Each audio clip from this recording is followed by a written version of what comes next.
Hey guys, welcome to Aperture Birds podcast. We interview people pursuing greatness, and today I'm sitting down with the visionary in wellness and fitness. Mr. Patrick Ryan joins us. He's a professional fitness expert, and we riff on everything from diets, exercise regimens, proper pickle placement on a burger, and the efficacy of lifelong participation in mainstream sports like CrossFit and powerlifting. Pat changed what I thought I knew about what it means to get and be fit, as well as what roles being present and creating balance fill in everyone's life. This guy is a certified and degreed personal trainer whose career has culminated in the creation of his very accessible and modern company in which Pat can work with you personally and create a custom program built from the ground up for each of his clients. Reach the man at http://aware.training.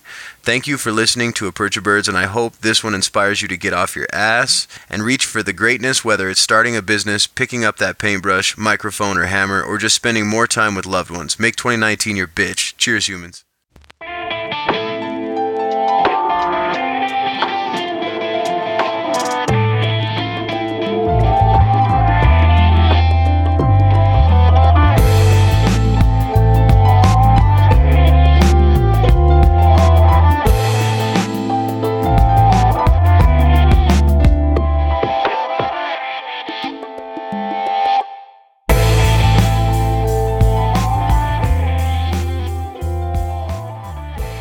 Until afterwards, I was like, my hands just hurt like fuck. I don't know what the difference is, you know? Sure. But my watch had to tell me. That's funny. So, all right, man. So welcome to Aperture Birds. Thank you. Patrick on. How you doing, man? I'm doing really well. So I wanted to bring you on because you are a fitness professional, and I like the idea of that title as well as how you have put that out there, because a lot of people will try to put themselves out, say I'm a personal trainer, or they'll try to say that they're like a guru, you know? Sure. And I feel like you made it sound like this is something that you're passionate about, in the sense that you're not overselling yourself. Mm-hmm. And in the same breath, I know that you've put in the work, because I've seen, successful stories that have come out of your clients, and kind of see that you live that lifestyle. And I think that because of that, that's why people come back to you. And that's why, word of mouth is really what builds small businesses, let alone personal brands, which is what you have. But I really like the wellness factor that you bring to not only Albuquerque, but just the generation and the culture, because there's a lot of people that I'm going to use the term ever so loosely, but millennials are typically seen as these people that maybe we're on this fitness craze, but there's a lot of people that are hypocritical with that, I think. Okay. And a lot of times, they're going to the gym and they're doing their thing, but then they're also partying real hard and not keeping up with the health. Sure. And I wouldn't want to learn from somebody like that. You know what I mean? So to find somebody that's a genuine personal fitness professional, as I believe you had coined it, right? That sounds about right. Yeah. I think that's huge, man. So, tell me, man, what got you into fitness in the first place? What was your origin story? Were you the fat kid eating pizza in school? You can tell me. Cool. This is a safe place. Before it all got rolling. I don't know that I was ever necessarily overweight. I was a little bit bigger up until, I would say, I don't know. My parents beg to differ. I had this conversation with them. We were looking through photos last week, and obviously they saw me a different way, but I don't think I was, obese or morbidly obese or anything like that as a kid, but I felt like I was a little bit bigger up until, I would say, about 6th, 7th grade, around that time frame.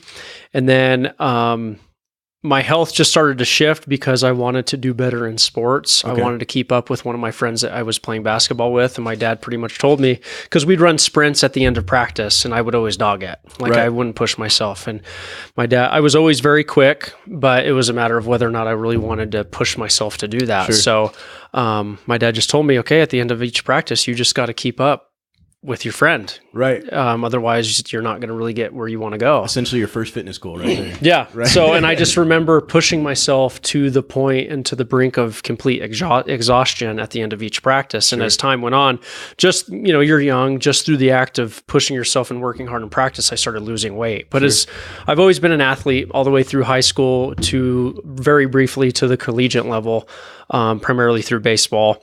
Okay. That's interesting. So I've always been relatively active just through sport, but where things kind of took a little bit of a transition or a switch for me was sophomore year of high school. My uncle was quite a bit overweight, and he made the decision that he was wanting to compete in all natural bodybuilding. Interesting. And I went and saw him compete. He had this complete, overwhelming, and by all means, full disclosure, I don't recommend individuals, we'll get into this as time goes on, but I don't recommend individuals that are 50, 60, 70, 80 pounds overweight go all in and try and compete in a bodybuilding show. Go from like not doing anything to yeah, in a year he did a complete overhaul, which still was super inspirational and all that kind of stuff. So he lost all this weight, competed, and I remember watching him compete and just being like, okay, like when the time comes when I no longer am engaged with baseball like I am, that's going to be my next step. Like I want to lift weights and I want to compete in all natural bodybuilding. So in bodybuilding with that, like I'm sure his diet had to come into focus like real fast. Right. It's like a 0 to 100 miles an hour in a short period of time, which I'm not an advocate for when it comes to my style of coaching. But this is my inception into quote unquote a healthy lifestyle. You know what I mean? So I guess you could say my inception into a healthy lifestyle was more so rooted in kind of the extreme end of the spectrum, to where it's like I liked being in control, and control was a very, very heavy coping mechanism for me when it came to, like, you have individuals whenever they experience a lot of stress. You know, this is also through the 6 months I've just experienced of learning why I behave the way I behave and why I cope the way I cope. So you have individuals who will delve down a path that's very common, that they go into a under controlled state. So if they they have a loss of a loved one, a hard breakup, or a family member dies, what have you, etc. Major life change. Exactly. Sure. Some people have a tendency to go into an under controlled state where they binge on food, they relapse on substance use, what have you. Everything's kind of all over the place. Right. Well, for me, it was the opposite. So like when I would experience a lot of stress or a lot of trauma, I would just go back to an over-controlled state. So actually, bodybuilding kind of was my coping mechanism for any amount of stress. Like I went through, it's no more unique than anything anybody else has experienced. Sure. I dealt with a hard breakup at the time, stuff going on with friends. And in order for me to really find some sense of like purpose, I just went to the gym and I would just work out. And that was kind of my therapy, I guess you could say, to an extent. So like knowing that I had control of my health and my eating and everything in regards to what I was wanting to achieve with bodybuilding at that time, that really helped give me a little bit of structure to kind of keep me on track rather than going to any kind of substance use or anything like that. So you kind of felt like you could control what you were doing and how you felt by controlling your daily exercise. Right. It's like there was like, I've got control of my life now, even though Betty broke up with me or whatever. Right. Yeah. It's for me, it was a matter of, going back to like, okay, like other aspects of my life may not be where I want them to be, but I at least know that my health is in check. And not to mention, like, I was 18 at that time when I started making that shift towards being that regimented with my exercise and my eating and all that kind of stuff. I'll be completely honest. Like I was fucking angry. You know what I mean? Like I was very angry, and exercise and lifting weight, and primarily lifting heavy weight consistently as a means of facilitating bodybuilding was a means of a healthy, positive outlet without me fighting anybody. Sure. And just to speak to that, when I was 18, I was almost the opposite. Like I'd done track, and then when I got out of high school, like I just started to party, and I was smoking a pack a day. Okay. I was probably smoking a lot of weed. I was, drinking a lot, just whatever kind of came along, and I was working some crazy shift. Right. So I was completely the opposite. And I think a lot of people can speak to that they did, not the nice over control. They actually turned into partying, or they turned into what a lot of, like I said, millennials, I think, have this bad rap for across the board doing, or were perceived that way. Right. You know what I mean? So it's good that you started going that route. Did you feel like you ever relapsed before? I mean, or is this like you kind of knew right off the bat, this is what I want to do for the rest of my life, is create a fitness lifestyle that people will follow? So you're saying define relapse in these terms. I would start smoking again whenever I'd go for a run up the road. I used to live off of Spain over here. In Spain, at one point it gets very sharp going towards the mountains. Right. And I'd run up that hill until I'm throwing up. Right. And then I come back home, and then we'd have people over that night, and they're outside smoking, and I go, oh, fuck it, I ran today. Okay. So I'd start. Did you ever have a scenario like that where you? No, not necessarily, but it was a very interesting balance, because obviously I'm working through all this during the middle of college. You know what I mean? So like there was a huge identity consistent, just like anybody else deals with it, I would say a consistent identity crisis where it's like, I didn't drink, I wasn't into any substance use, but I was hanging out with people that were into all that kind of stuff. So I was constantly immersed in this environment that was not conducive. Yeah. That was not conducive to what I was wanting to do. But I never caved to that kind of stuff, but it's ultimately life is a balance, right? So it's very interesting. I'm nowhere near as strict or as over controlled as I was during that point in my life, because it's certainly a balance, because you can have too much of a good thing. Right. Like you can die from consuming too much water, right. and water is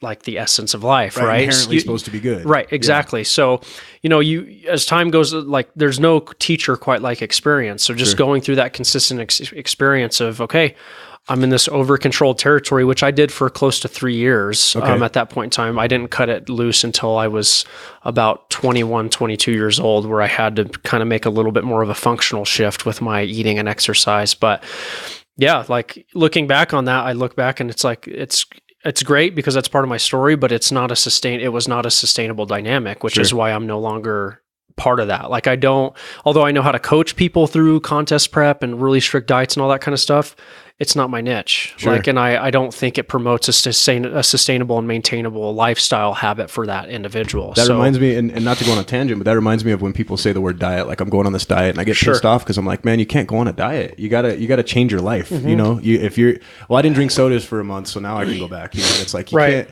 You've got to look into the science of it and have somebody, essentially, I think nowadays you kind of have to shame somebody like, hey, this is actually why you're constantly relapsing. And I use that word loosely, but you're going back to gaining back that weight that you just did in your 30-day challenge. Right. It's like, why can't that be the lifetime challenge? And I want to get more into nutrition later on, but I feel very strongly that people have a problem with things like that, even if they don't smoke. Sometimes it's sugar. Sure. Sometimes it's, it's just sweets all day long. I know many housewife types that are just, their vice is really just food, but they're up every day doing Zumba, they're doing, and they're trying to do function. They can't figure it out. Like, why aren't I losing weight? Right. So they look for those fast diet, kind of things, like a hack or something like that. Yeah. But it's perpetuated culturally. And that's where I find myself consistently or continuously differentiating myself, because, and it's not just a means of like showing people how I'm different. It's actually showing people this is actually what works. You know what I mean? This is what's sustainable. Like, sustainability is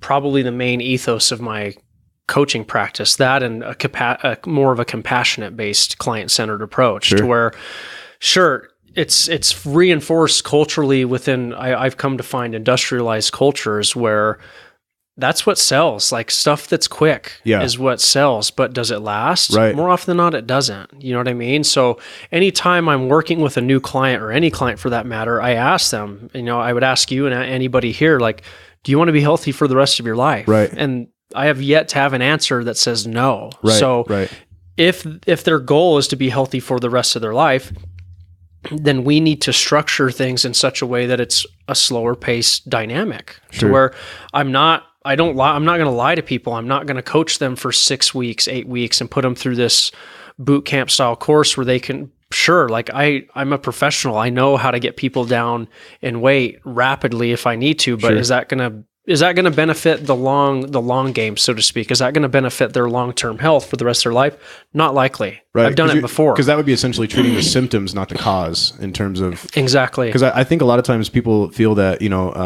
speaking to how you were talking about the Januarians that go into the gym, as much as it's good, they just don't see the end result that you've got to continue with it, and that does take a community though. And I like how you really put your finger on that. Like, Planet Fitness, people can say what they want about a place like that, but it really does try to grow a culture where people are kind of comfortable in doing that. And a lot of times women, I think, don't get that kind of comfort, especially if you're going from zero, getting off the couch, if you will, to trying to get into this exercise regimen. Because I've been to Gold's Gym, I've been to these bigger ones, and I'm even intimidated. There's some 19-year-old kids that are taking something because they're hulked out, and I'm using those 3 benches, guy. Get out, hey, whoa, and it's like, I'm sorry, I don't look like you. I guess I'm not cool enough for the club.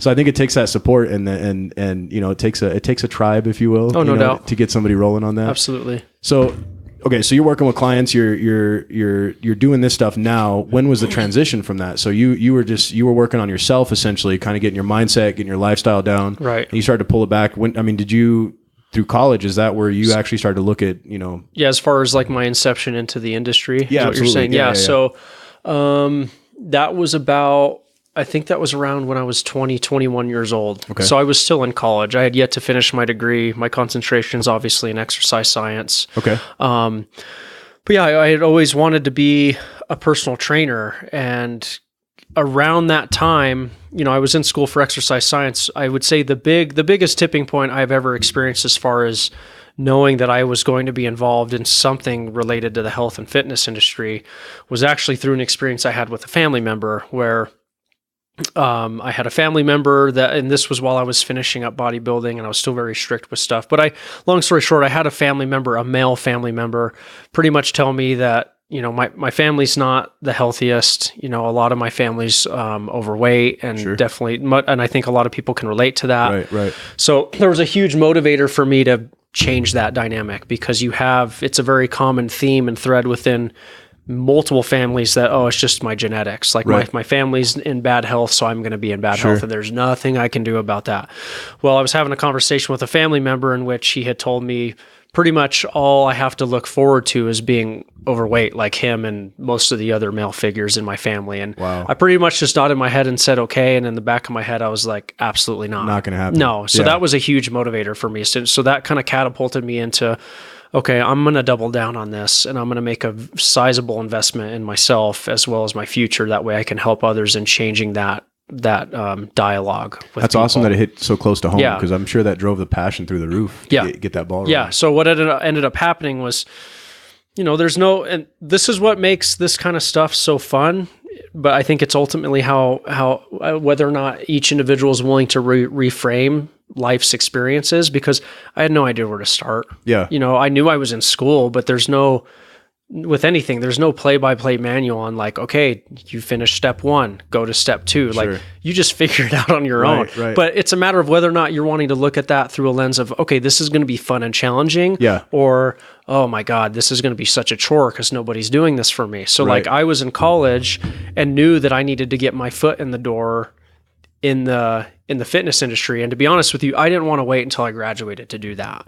So I just literally, this is when I was at UNM, I was living on campus up in Albuquerque, and I just Google searched every single gym in Albuquerque. That's awesome. I started literally just on my time off. I would drive to the Planet Fitness, to the Define Fitness, and started applying to work. And not as a means of applying as a personal trainer because I wasn't certified at that time, but I just told myself, I don't care if I have to clean bathrooms and I have to clean toilets to get started. That's what I will do. And with that, did credentials come into play right off the bat, or was that something that? Well, for a job because I was pretty much applying for an entry level gig. Yeah. Like it didn't really take a whole lot. So I just went in there looking for basic entry level gigs because my strategy, I guess you could say, behind it was I'm going to get my foot in the door.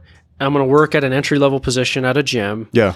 And establish myself as a worthwhile employee. Yeah. And then when the time comes where I get my certificate, which I ended up getting my certificate just a little bit before I graduated, or get my degree, whichever comes first, I will have had, a couple years, a year and a half, 2 years, a body of work that proves this guy's legit. Resume He's building worthwhile. at its finest, right? I mean, that's really just resume building. Yeah. And then once that time comes, I can make that switch and then make my transition over into training, which is ultimately what ended up happening. That's huge, man. Yes. I mean, you're probably the only person I know that's wanted to put in the work in that method. Most people just want it to happen, or they feel like the more time I spend at the gym, it's just, I can just get in there. But it sounds like you were learning.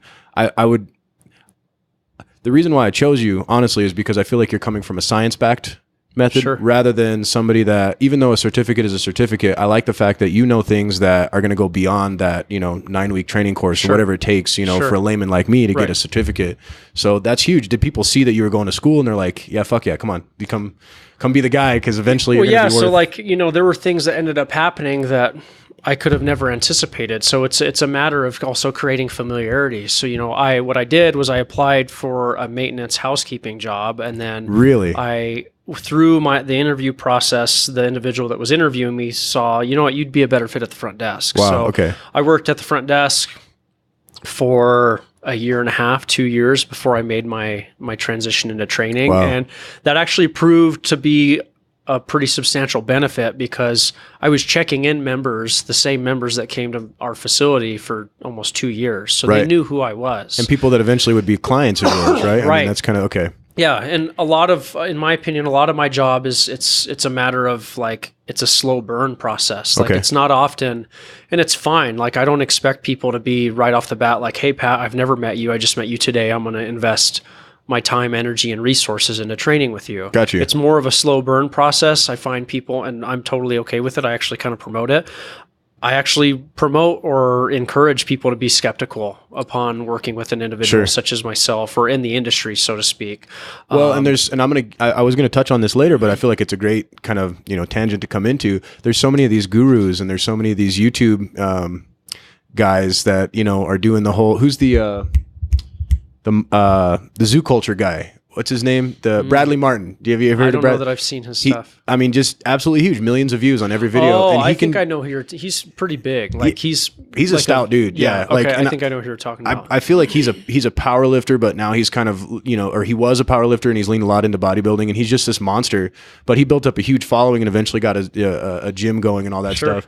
But cats like that, like even I was skeptical because, you look at these guys, it's like, well, how can I see the value in what you're doing besides your $99 course, you know what I mean? Right. And to have somebody that's willing to work with you that, hey, I know Pat, like, and you do what now? You train? Damn dog, you look good. All right. I could look like you. All right. Let's do that. Did you feel that was kind of the mode? Like you just kind of got these people to trust you and then eventually they became clients? Well, yeah, there's so I always go back to the phrase, people don't buy training, they buy trainers. Okay. I like that.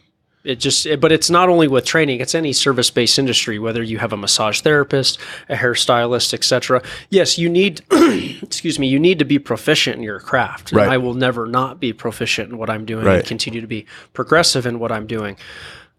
But people need to have quite literally, they need to have their existence validated. Okay. You know what I mean? Yeah. And obviously I'm able to coach people through exercise and coach them through their eating. But if I'm not packaging that in such a way that facilitates a really personable, really organic experience, one-on-one with my clients in person as well as online. Online's an even more fun challenge to overcome and bridging that gap and making sure that I'm still doing things in such a way that even though I'm not working with them in person, I'm putting together systems in such a way or employing certain techniques or certain systems that facilitate, okay, I'm working with an actual person. Yeah. This person gives a shit about me. Right. And that perpetuates them sticking on their program because they know they have a coach that's in their corner. Sure. And I feel like accountability is a huge problem. Like, and I'm going to keep circling the drain because it is January and we're in that time of the year, but people need to have an accountability.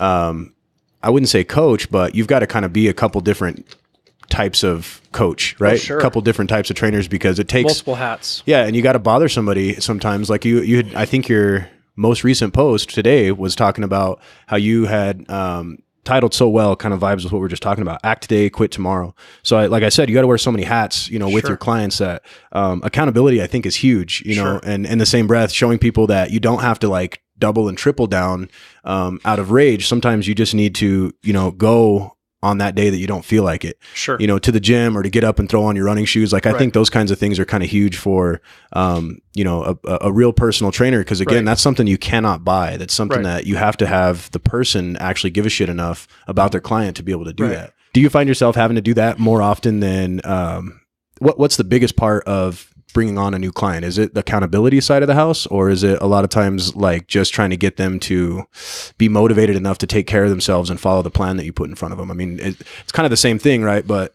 in the same breath, you can get somebody out 3 times a week and have this beautiful, they're doing, to the T, the exercises, the workouts, but then that same person falls off and comes once a week. I mean, do you get that a lot where people just fall off, or is it?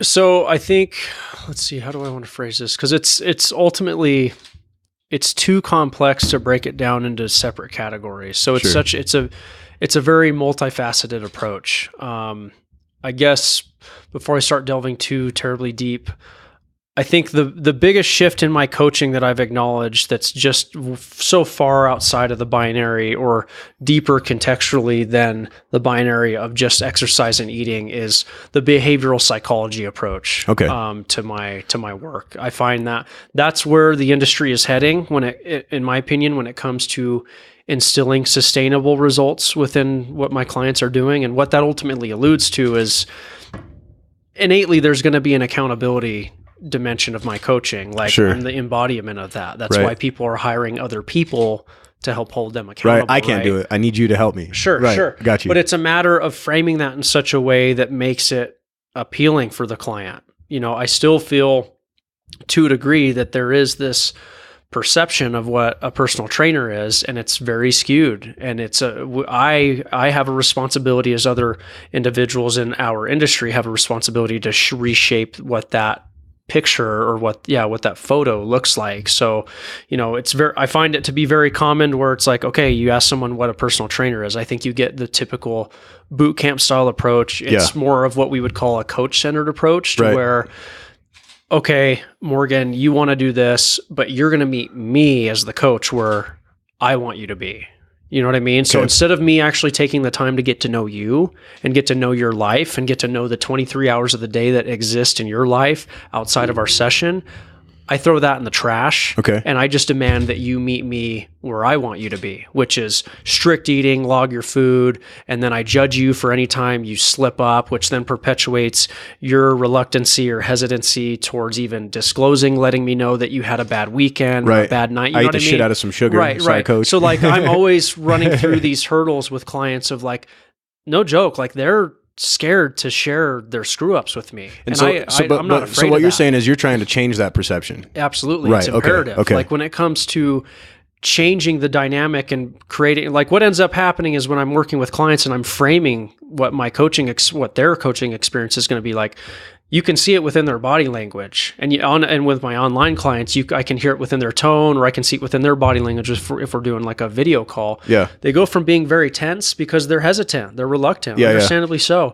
And then I start telling them about how my coaching is going to be and I think that's where there's more of a psychological approach. It's like, I want to know about your life outside of our sessions, about outside of your eating. I want to know what's influencing your eating and finding a way that we can navigate that space in a more reasonable, maintainable fashion. And then go from... It's like another hat, dog. You're like a therapist at the same time. Well, exactly. Like it's joked about, you know what I mean? Like, people tell me about their problems, but like I legitimately care about that because I want to instill a dynamic with my clients that they know that, okay, this isn't just a transactional experience to where I just come in, I see Pat from 10 a.m. to 11 a.m. and then I'm left to figure it all out on my own outside of that. Like, no, like I've got to do more work to instill you could say a curriculum, a system in place that helps coach them outside of that 1 hour a week or That's 2 hours huge, a week. man. You know what I mean? So really playing to a lifestyle of wellness. Right. Their health's not going to leave them after we stop training that day. You know what I mean? It goes with them. Like, so I need to get a better understanding of what's contributing to their progress or decline or neutral, stagnation or plateaus or what have you. So, it's my job to kind of frame tasks and adjustments of habits in such a way that it makes things more appealing for the client to integrate. Okay. So I try to make initially, and as time goes on, I try to break down habits and adjustments to habits for my clients in such a way that it's almost so easy, it's almost laughable for the client, where they're like, why aren't you giving me something harder? Right. You know, this is a joke. Give me an example. For instance, like there's a habit that I coach my clients through where it's just make time, or a 5-minute habit. Okay.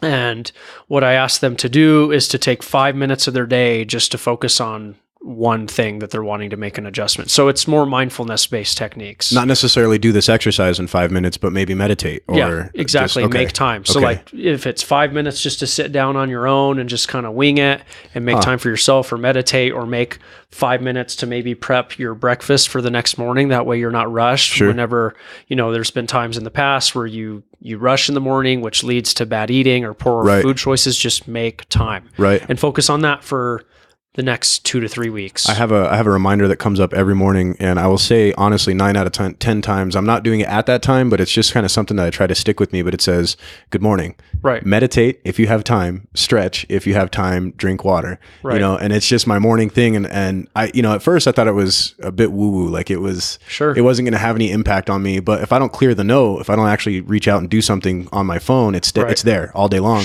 and it just keeps bugging me, and it's almost like a to-do, and eventually it ended up being a bit of an accountability thing for me. So now, I mean, and it hasn't, I'm so bad about meditation, and it's something I'm severely lacking in my overall wellness. Most of us all are. Right. Yeah. And, you know, and it's just a time thing, because I wake up at the last minute before I can get up and go to work, the whole bit. You know, like you said, a lot of us do. But I think what's big to me is the stretching thing. And as a runner, because that's mostly what I do, especially when I'm ramping up for a race, I need to stretch more. And just having that note has really fed my mind enough to where it's like, you know, even when I'm having like a bad day and I want to, like, you know what, fuck that note. You know what I mean? Like, I don't even want to deal with it. You know, and it kind of plays with the same thing that you put out today, the accountability. You know, it's nice to know that even then it's almost like having a personal pat on my phone, you know, bugging me. And it's taken me listening to a lot of gurus and a lot of personal trainer types in order to kind of like think, you know, maybe you need to do some stuff that doesn't seem at the outset so obvious. You know, like you said, this switch you hit, like, go do this workout, and then you're done, and now you're, you know, and I think I'm getting more results for that, I guess. You know, and I'm not getting hurt as often, because with runners, you know, overuse injuries are the name of the game, and my hips will go, my knees will go, and it's like, I'm only 30, I should not be limping this much pain today. You know, so now that I'm starting to kind of engage more of that stuff and listen to people that are going to, you know, essentially you guys have attained that knowledge that I'm just barely groveling at the base of, you know. Well, but it's also a matter of framing it as, you know, from a professional standpoint. I've got to frame it in such a way that makes it relatable to you. Like, I'm not going to hit you or any of my clients over the head with a textbook and demand that they learn everything that I learned in college. Chapter 7. So that's one thing that I think is going to be, it's going to be interesting to see as time goes on, to where it's like, that is where I think a lot of the confusion comes into play. It's like, okay, I've gone to school for 4 or 5 years to obtain this information, but most people haven't been necessarily coached on how to coach that information in a relatable way. That's interesting. You know what I mean? And I feel like a lot of medical, I don't want to tangent too far on this, but I feel like a lot of medical providers are starting to see that same thing. You know, in an era where you can instantly, you know, you can video chat with one of your clients or your patients, I guess, and that, you know, you're able to reach out and touch them in a place. Oh, that sounded weird.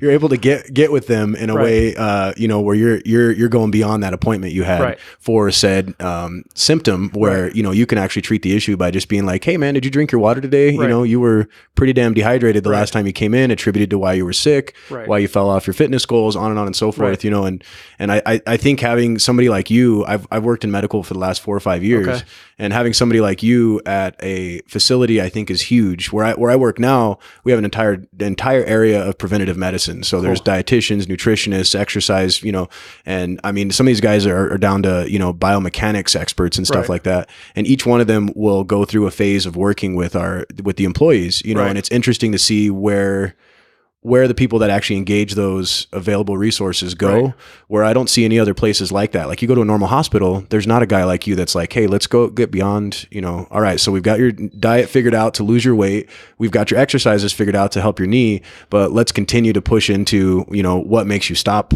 and not follow those goals, you know? So when you do these things with your clients, are you, what's a typical commitment from a client?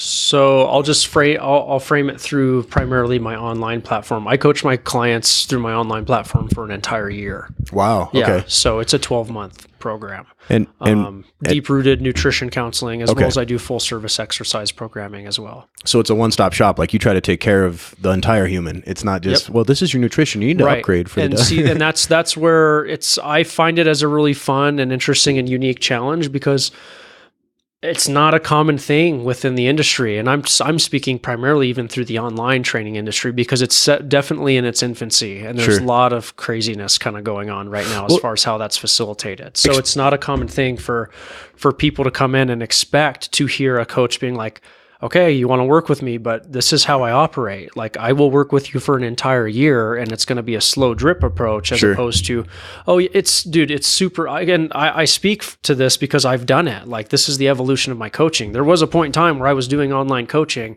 and I was selling 4 to 6 week programs. Okay. It's easy to sell, but the adherence to it is not very high. Right. If the adherence level was high, I'd keep doing it, but I'm more concerned about the client's well-being. So and I don't want them spending their money on something that's not going to arm them with the tools of sustaining their health. So I had to kind of go back to the drawing board and reevaluate my coaching. So it's like, okay, instead of coaching people for a short period of time, I'm going to coach them for an entire year, because I'm able to coach them through the ebbs, the flows, the high, the lows. Like I have clients that started working with me and they were literally in the hospital. I work with clients that are going through surgery, complete knee surgery, like all this kind of stuff all these things where more often than not, you'd have people say, well, I got this surgery coming up, or I've got this other thing coming up, I'm going to put my training on hold. It's like, no, I want to coach you through that, because those are the areas, or those are the life experiences that most people have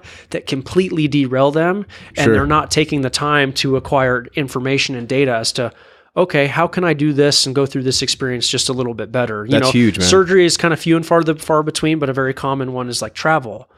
People often, whenever they're going to travel, they just throw everything to the wind. Right. They're like, eat like shit, don't exercise, right. Don't and hydrate. they justify that as a means of, I will put off my coaching until after my travels. It's like, no, I want to coach you through that. Even if you have a terrible week of travel, I don't care. Like, I want to talk about that because life happens. I want you to travel again in the future. So chances are you're going to travel again. But that's where the hacks can come out, because I get somebody like you and we talk about hacks as, when you isolate them. But if I had a guy like you can tell me what I can do in a hotel room. You can tell me how I can utilize a hotel gym with super basic gear to, basically continue along with my fitness goals, whatever they may be. Well, and acknowledge that your regular routine at home might be, I'm using an analogy here, but your routine at home, when you're at home and everything's pretty much set in stone and you're just in your groove. Yeah. That might be you running at like 80 miles an hour. You're feeling good. You're clicking. It's also acknowledging when you travel, you're probably not going to maintain 80 miles an hour. Right. And I don't expect you to. Okay. So maybe you go from 80 miles an hour to down to like 50 or 60.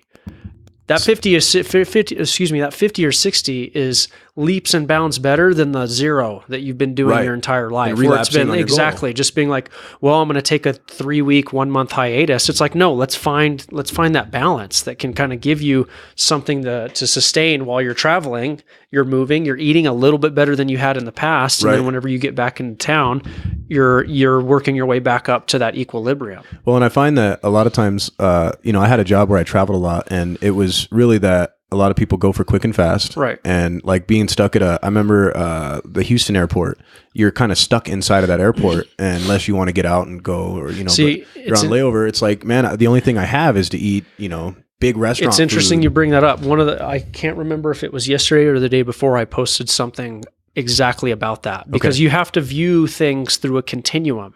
So I talked about, you're going to have instances where you're going to be eating only gas station food and only airport food. Yeah, okay. And I gave an infographic of that shift of like, here are better protein options given the set of circumstances. It's not going to be a beautiful dinner that you would prefer that's going to be organic, completely unprocessed, all this good stuff. So you don't feel guilty. Exactly. But it's like, okay, look at where we're at. Let's be real here. And let's make those subtle adjustments to just a little bit better given our current set of circumstances, rather than just being like, okay, I'm in an airport, I'm at a gas station, I'm just going to say screw it and eat junk food. Like there are shifts that you can rings. make. Right. Exactly. It's very true. So, but a lot of that doesn't get conveyed to the client unless I or any other professional is willing to get to know their life. That makes sense, because you're talking about you only get that hour for most personal trainers, or even not if you're doing online only for a different style of program. But when you know that this guy's going to go on a travel thing, it's like, all right, John, let's get together. Let's talk about. I want to hear about it. Yeah, let's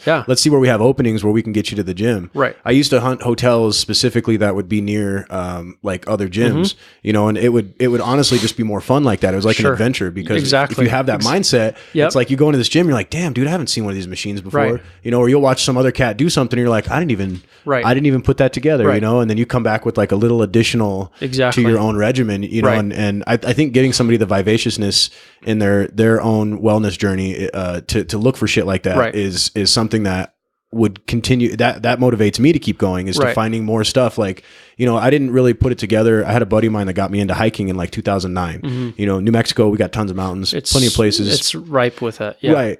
And I didn't put it together that it could add to, for a while I was training for half marathon. I did 3 a year. Okay. And I didn't really put it together that could be beneficial to me. Right. And this was before I was doing a lot of gym stuff. So it was just run. And then like hiking, like, man, I can't, that's going to take time away from training, you know? But now I'm starting to see that even those little things like that, where I'm just peaking my heart rate, you know, I'm getting out there and I'm doing something different, kind of breaks up the monotony. And then, you know, it's going to be more fun when you have that and it's a memory and you were able to do it better. You know, and just focusing on the act of I moved today, regardless of whether, you know, obviously it's going to be a little bit different because you're training for half marathons and it might need to be a little bit more strict. But for individuals that are just wanting to continue being healthy, like right now I'm in maintenance mode. Like I don't have any big goal or anything like that. I just want to be able to move.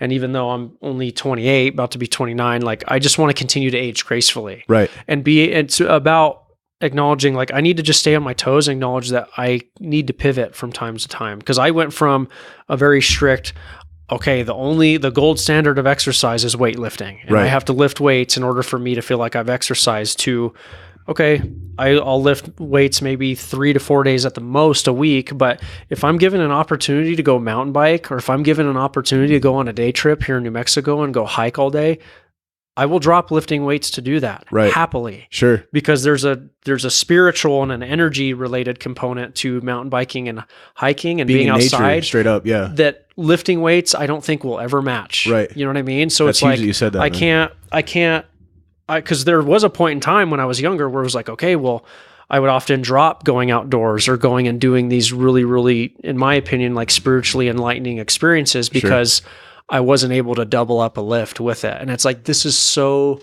ridiculous and unsustainable. It's unreal. Like no joke. Like I would be at the point where I felt like, okay, if I'm going to go ride or go run or go hike later today, I need to get up early this morning and lift on top of that. And it's like, no, you got to be able to pivot. When it comes to your online program, I just want to plug it a little bit. So talk to me about what's your website, and then like, how does this online training work for like a 30,000 foot view? If somebody wanted to kind of get, you know, into your program, or they even wanted to look at it or look at clients at what results have they had from engaging with it? What is your current plan, and again the website, if you would. Sure. Yeah. So my website is http://aware.training. Okay. So I decided to not do a .com. You can actually do a whatever service you provide. So it's aware.training. So it's a full service 12 month long curriculum, whether you're wanting to get help with your nutrition. So I do full service nutrition counseling or exercise programming. Let's primarily with the nutrition counseling, that's the most in-depth portion of my platform, and that it's a client-centered approach to where I want to work with you for an entire year to get to know your life, all the ups and downs.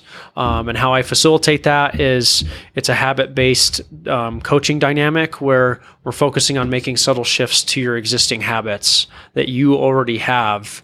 A lot of the stuff I'm coaching people through isn't rocket science. It's not this like, oh, I've never heard of this. It's a lot of stuff that people know that they need to do, but it's a matter of coaching it and framing it in such a way that integrates it in a sustainable fashion. So how I do it is I actually just have my clients every 2 weeks focus on one habit at a time every 2 weeks. And it's cumulative in that we will kind of add to that. So we start with easier habits for the first, I tell my clients, I coach them on how to eat first before I even coach them on what to eat. Okay. So the client-centered approach is like, no joke, like if you're eating junk food or you're eating not as well as you would prefer eating, like I'm not really going to shift that as far as what you're eating for the first month and a half or 2 months. I'm going to coach you on how to more mindfully eat that, which more often than not is going to lead towards that individual eating a little bit less because they're mindful of what they're eating. They're eliminating distractions like being on the phone or watching TV or stuff like that, and they're focusing on the actual act of eating. Sure.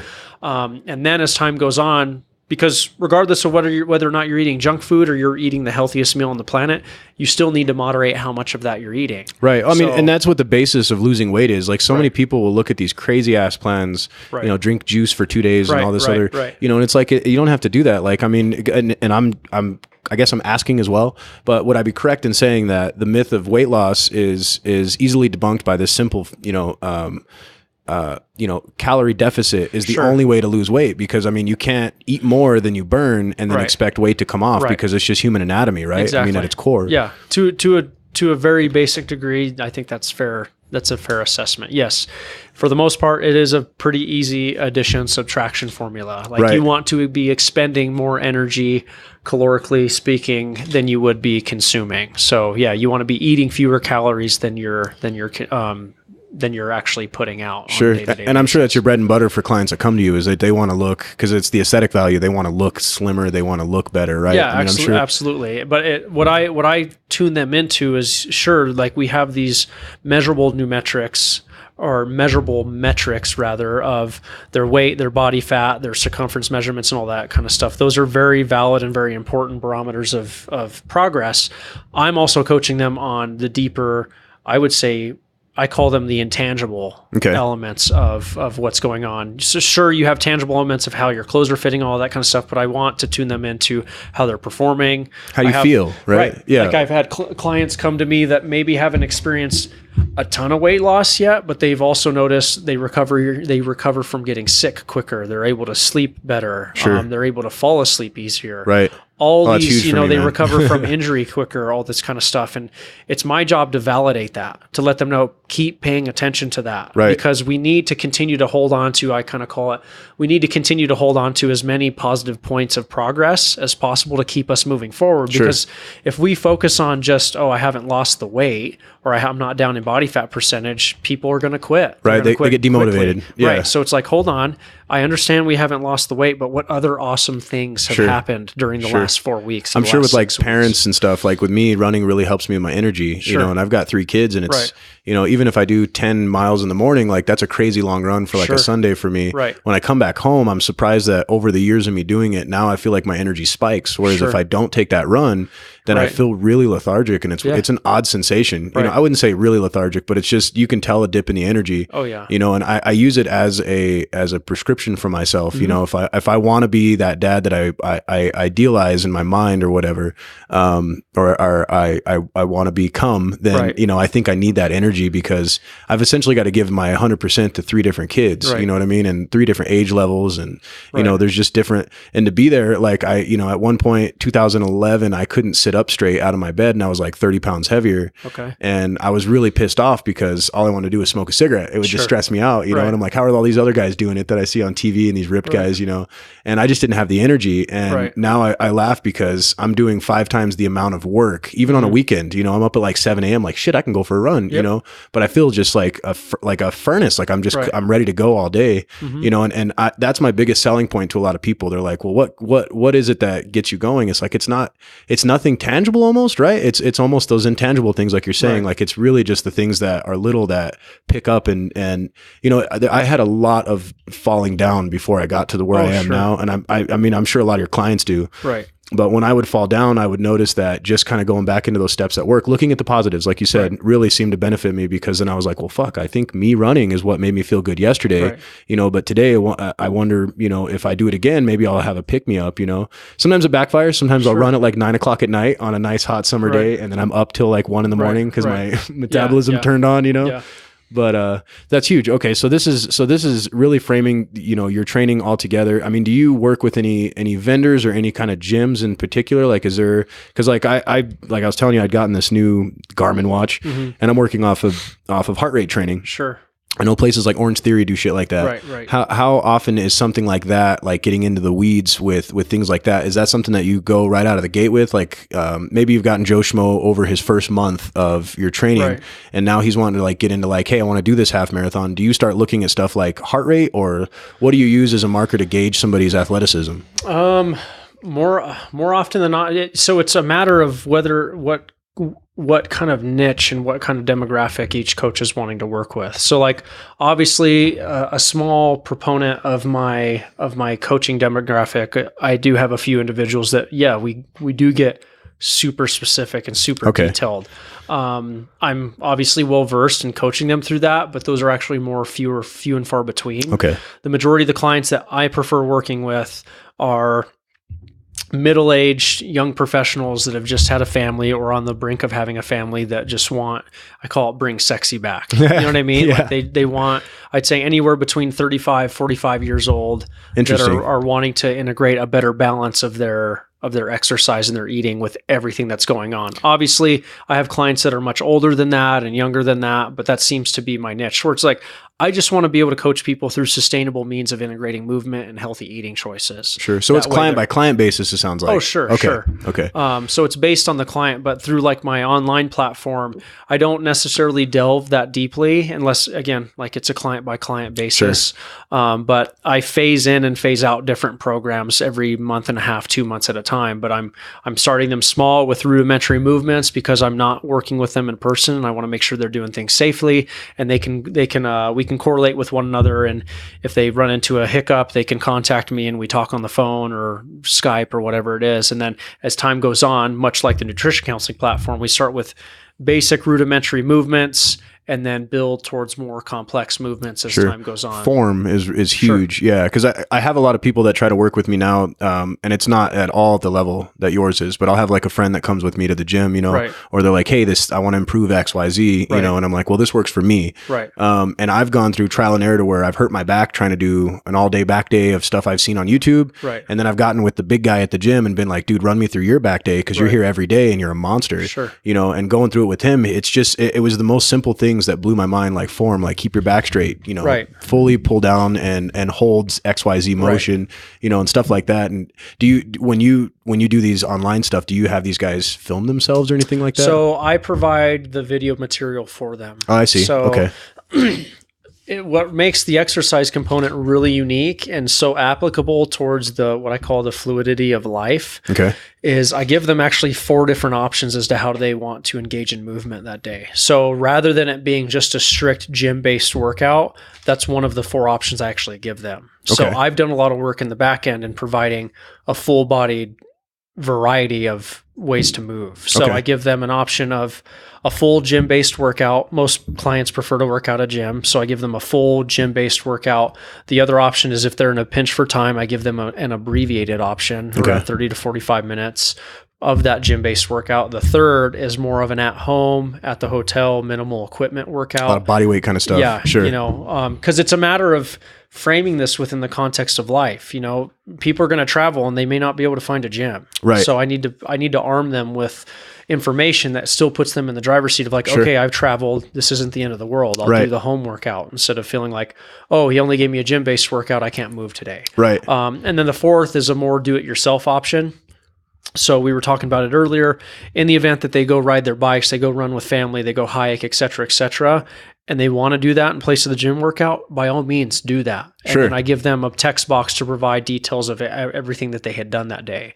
That's awesome. For the first 3 options, the full gym workout, the abbreviated, and the home-based workout, I give them video material showing them how to do every single movement I prescribe for that workout, as well as recommended modifications. So each movement, you ultimately have 3 options as to how you want to do that movement. You have the middle ground movement that's kind of moderate, a progressed version that's much more difficult, and then a regressed version. So you have 3 different options as to how you do that movement. That way you can kind of gauge, oh, this variation of a chest press is too hard, so I'm going to do the easier one or the harder one, etc. And a video for each one showing them how to do that properly. And I'm telling you guys, my listeners out there, you have no idea how big this is for a guy like me that goes to the gym constantly, but I fall into a rut where I'm doing the same shit over and over, and my chest day, my bis, tris day, my shoulder, they become the same function over and over. And to have somebody like you come in here and be like, dude, you can additionally do these options for those days, and or when you're injured, and or when you're tired or pinched for time.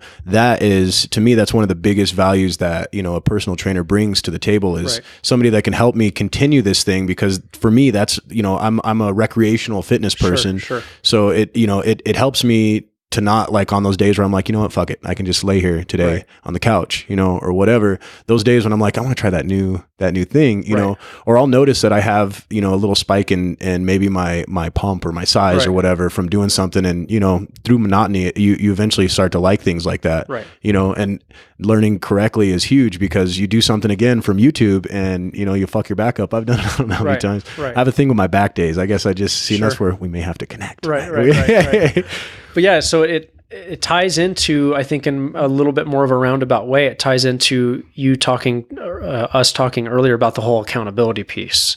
So like what I've done is I've put things together in such a way that it forces the client to be accountable kind of without them knowing it, if that makes sense. Sure. You know what I mean? So like we all have these common pitfalls or hurdles that we run into that are easy for people to say, well, you wrote up, because this is what I would run into. Like I like to say, whenever people were working with me, about 2 years ago, they were working with me through what I like to call the digital equivalent of my garage. They weren't working with me in person, but through my online platform, I was putting together old school spreadsheets of exercises and recipes and all this kind of stuff. Right, exactly. And what ended up happening is, I put together a gym-based workout, but that was only suitable for whenever they were at home. Sure. And they were in their routine. Right. But when time came for them to travel, all out the window. Yeah, everybody says, screw it, I'm not going to do anything. So I've put things together in such a way to where it kind of, in a subtle way, it pins my client in a corner to be like, okay, I've done all the work for you. Right. Like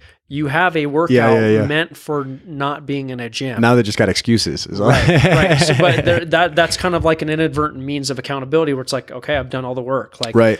And but it's a matter of also coaching them through that continuum of like, hey, you're traveling, but you're used to every time you travel to going back to 0 miles an hour where you eat whatever you want and you don't exercise at all. Because coach can't see me. Coach can't see me. Right. This is where I coach them through. This is where we get you to 50 miles an hour. Got you. And 50 miles an hour is doing the home workout or doing the condensed version of my workout. I love it, man. I love the philosophy you have on fitness. Cool. It's very it's very well thought, but it's also very simple. It doesn't sound to me like you're trying to run with an Atkins diet or a carnivore diet or a what's the other one? What's the paleo diet? Paleo, keto. Yeah, all this crazy shit. Sure. So I'm not, and I don't want to get too far into the weeds, but I feel like we can kind of touch on these things. So when it comes to diet nutrition, what is one of the, let's say your top 5, get this shit out of your diet, you would love to just see as a whole, like, I'm sure in, your graduated group of friends, let's say 20 people or even clients past, present, what is the top 5 things that you would, if you were to work with them and, or you were to give them your best advice when it came to nutrition, what are the things that you see trending that a lot of people, and I'm using the term loosely, like millennials, a lot of young cats that are out, active, but also have active nightlives. What do they fuck with a lot? Like I'm always just telling people, get rid of the sugar, which is a lot of people's soda, and then fried foods. Right. And that's like my 2 go-tos for like 50,000 foot view, like nutrition advice. What is some big offenders for you? And it's really interesting that you bring this up because and I'm not knocking you because this is why I like talking about stuff like this. Like your definition of in the weeds is a much different definition for me. Okay. Because to be honest with you, I could give a shit. I could care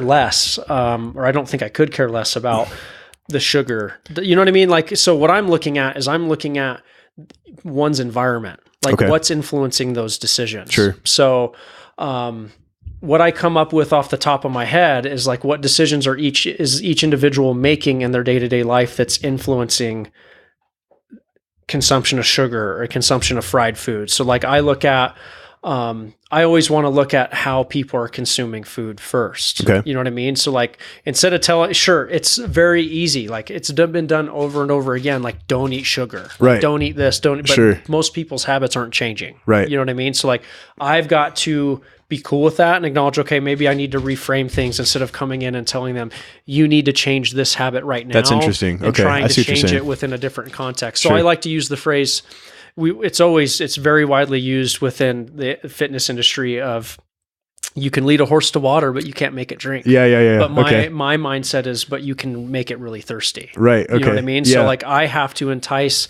the client in a roundabout way, in such a way that prompts them to make that decision on their own.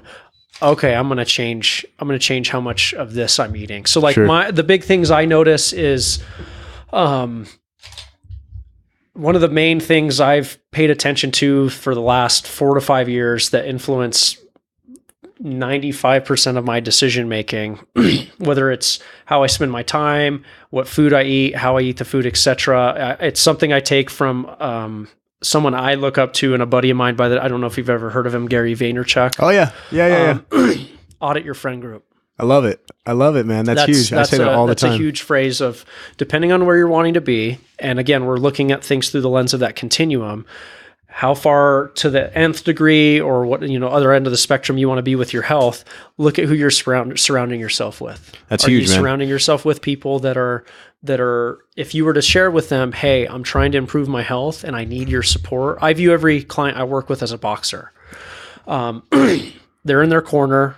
Round one is over. Who are they going to the corner to get information from, inspiration from, support from? Sure. Look at who's in your corner. Because you were essentially as good as your 5 you're the average friends. of the 5 people you spend the most time with. That's and that's huge. very important. Yeah, when it comes to, I don't expect every single person I worked with to have ironclad willpower. Right. It's not going to happen. But you know what I mean? It's just not reasonable to think that they're going to be able to do it all themselves. So looking at who you're leaning to, like, are you leaning on a friend that just tells you, oh, you worked out super hard today, fuck it. Yeah. Like, let's go eat this. It's donut time, Make son. a note of that. Yeah. Like, depending on where you're wanting to go, like, you might have to adjust whether or not you continue to spend more time with that person. Well, what about something as easy to point a finger at, like alcohol? Do you feel like a lot of people that may not have a fitness journey in mind, or they haven't maybe started it correctly? Do you feel like alcohol is one of the bigger offenders for people's detracting from their health, from their health journey? Sure. That's a very common one but it's really interesting to see how that evolves based on age demographics. Obviously, like we're still in the 20 to 30 age range. That's still, I noticed that it's a little bit different in that, the culture behind it is much different, to where people might be consuming in a much different environment, as opposed to, like, I have older clients that they're still consuming alcohol, just within a different context. So they've had a long day at work and they're coming home and drinking 2 to 3 glasses of wine every night. That's contributing to their stagnation and their progress, as opposed to you have, millennials or kids, individuals of our generation that are still consuming alcohol, but they're doing it as a means of their going out. It's social. Right. It's very social. And not to say that there's not overlap between age demographics, Absolutely. But yeah, alcohol can definitely contribute to it. And I'm not, like, the thing is I'm not a fan of alcohol. Like, if people want to drink alcohol, right. But it's a matter of how are you going to moderate that experience, and where are you going to put yourself on that continuum of, like, okay, I know when to stop, or I have people in my corner that can let me know, you know what, Pat, I don't think we need to drink tonight. I don't think we need to do this, all that kind of stuff. How's that going to hit that goal, dude? Right, exactly. Or do you have friends in your corner that are just like, they view your shift in your health and the improvement of your eating and your exercise, do they view that as a threat? Right. And if they view that thing. Right. If they view, because it threatens their identity. Right. And it, like, inadvertently polices their identity. So it's a matter of, if you've got people that are struggling with that, I would just make a note of it. Yeah. You don't have to cut them out completely, but I would just be cognizant of that. Right. Because if they're trying to get you to conform to what they're doing, which is what you're trying to get out of. Sure. You need to take a hard look at how that's going to play out in the long term for you. Right. And I hear a lot of that conversation on two sides of it. Like, you get like the Joe Rogan types. I listen to a lot of podcasts, apparently, sure. right? But like the Joe Rogan types, where he'll talk about how, there's friends of his that will party hard and they're doing hard drugs, because they have money and it's just what they've done, but then they look at Rogan, they're like, how are you doing that? And, and then you look at the other side, like Rich Roll, where he's talking about, having people that are his friends, but they talk shit about his complete plant-based diet. But this guy did 5 triathlons in 6 days, on different islands in Hawaii consecutively. One of the few people that's ever done something like that, all off a plant-based diet. But he gets shit from people that are, even at his elite level, his closer friends, and they're like, "What, you're gonna kill yourself? You're gonna blah blah blah." And getting shit like that, I think, is good in some contexts, because there's times when you just need to be taught. Hey, you probably shouldn't be, I don't know, whatever, taking a human growth hormone or whatever, but in the same breath, there's people that, they're going to tear you down because you're not drinking with them. And it's like, dog, come on, man. Like, I want to hang out with you, but we can't keep doing this every time we hang out. Well, you have to assess how long you want to be put through that. Yeah.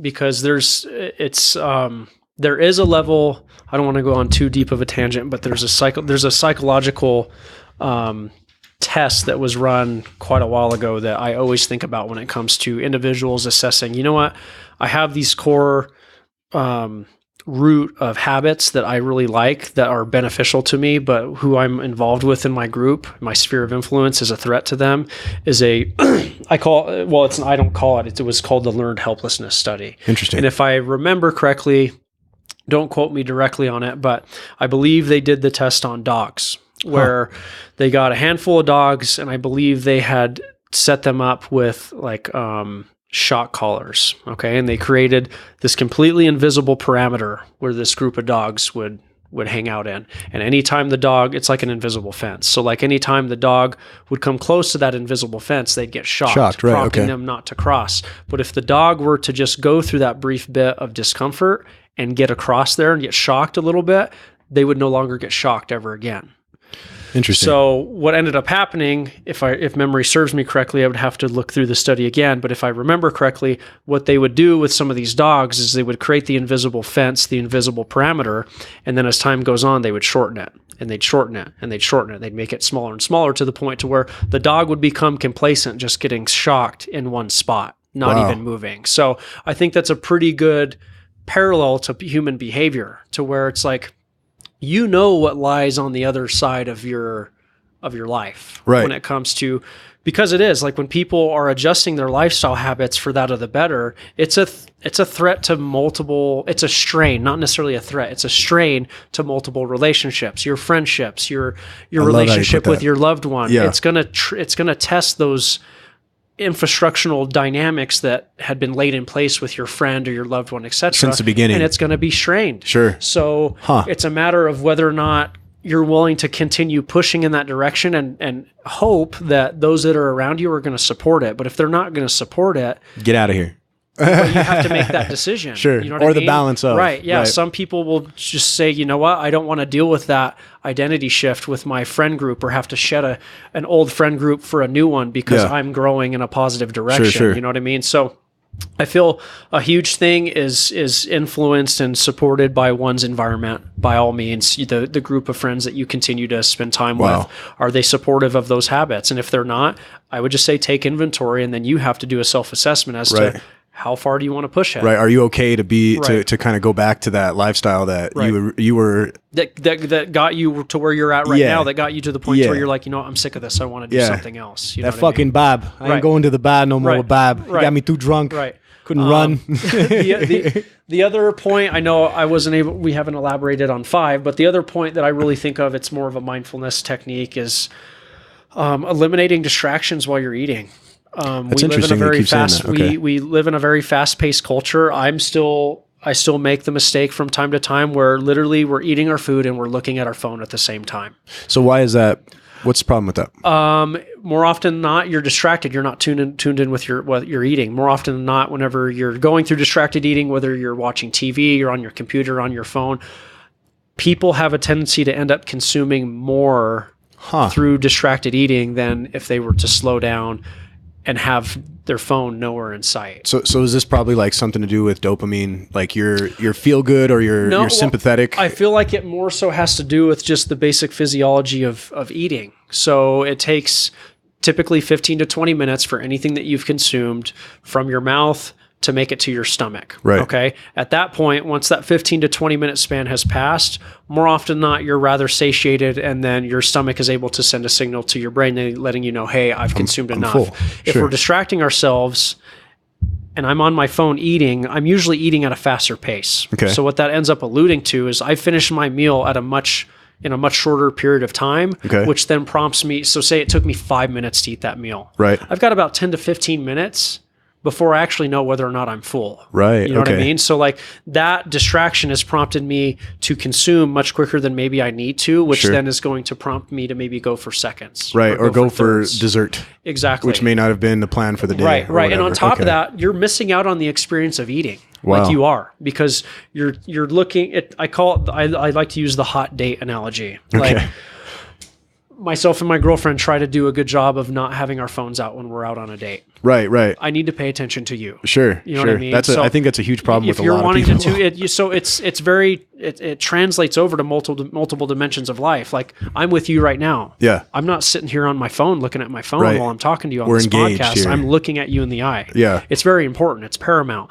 That's no different than with what you're eating. Right. So what you'd That's come to fucking find by putting your phone, like no joke, I'll sit right here and I'll start eating, and I'll slide my phone to the other side of the table. It's like, it can wait. Right. I need to pay attention to this thing that it's nourishing me. Sure. Like, how incredible is that? Like, why aren't we taking the time to just slow down? Like, I'm not an uber religious person, but I can definitely at least appreciate when people fucking stop what they're doing and pray over their food. That's interesting. Like, that is fucking cool. Right. And especially in this day and age. Yeah. Stop. Yeah. Be thankful for what you're eating. That's huge, Like, man.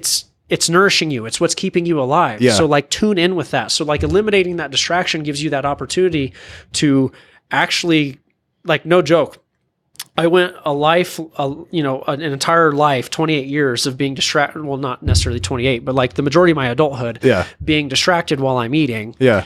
And I was eating the same food items. And whenever I took the time to put my phone away and eliminate distraction, I actually learned like what my food tasted like. Right. You're able to pay attention to different Like, notes. why the fuck am I even eating this? Well, or man, this tastes better than I thought it did. Sure. You know what I mean? Because you get into this autonomic eating experience where like, okay, I'm just eating this food and I'm on my phone and I'm just shoveling it in. You're missing that experience of tasting what you're consuming. Do you feel like that plays into preparing your own food as well? To an extent, absolutely. But that's where I like to play into the how you're eating before I coach you on what you're eating. Like, Okay. I want people, because what that typically ends up doing is it prompts the individual to slow down. Right. Okay. Like, am I gonna want to rush through time with my significant other, or am I gonna want to rush through time with my friends? Right. No. You want that to be slow and low. Right. Like, you want to take your time. You want to draw it out. You want it to be as long and as fruitful as possible. So like, what that ends up looking like within the dynamic of how you're eating, regardless of whether or not you're eating something terrible or healthy, quote unquote. Obviously, we're working through that continuum, is taking your time, slowing down. You know, instead of eating with one hand, you're eating with two. Have a swig of water, take a bite, put your utensils down, stop and chew that. Take your time. Pay attention to chewing. Yeah. I actually run my clients through a lesson where I aim to have them put down a handful of raisins and literally stop what they're doing to pick up a raisin, eat the raisin, and focus on just eating that raisin. Wow. Focus on the texture, focus on the taste, like pay attention. Like, I like to create games out of stuff. So like, put yourself in kind of like a journalistic or like a food critic standpoint, where it's like, okay, I'm going to eat this thing and I'm going to really tune into it and pay attention and log about it. Get some real Gordon Ramsay. Right. And this one has 2 or 3 extra wrinkles than the last one. Fuck yeah. Right. But I think that's also what makes like shows on the Food Network so unique, because there's an art to it. They're expanding on like the notes of the food. Like, I didn't know it until I was talking to a buddy about it, and it completely changed how I eat like cheeseburgers. He was telling me that pickles are meant to be at the bottom of a burger, because the notes of the pickle end up translating upward.